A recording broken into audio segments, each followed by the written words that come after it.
Pozdrav ljudi, ja sam Serbian Gamer i u epizodi ništa nećemo raditi, nego samo da vas pitam.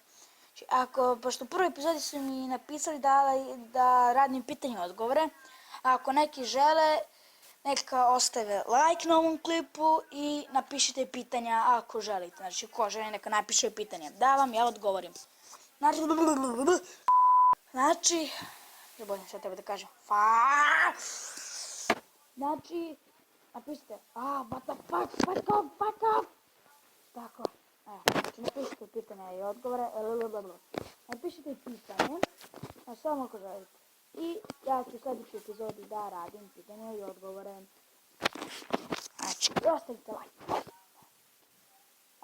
Znači, još nećem raditi, ja na tabletu nešto radim.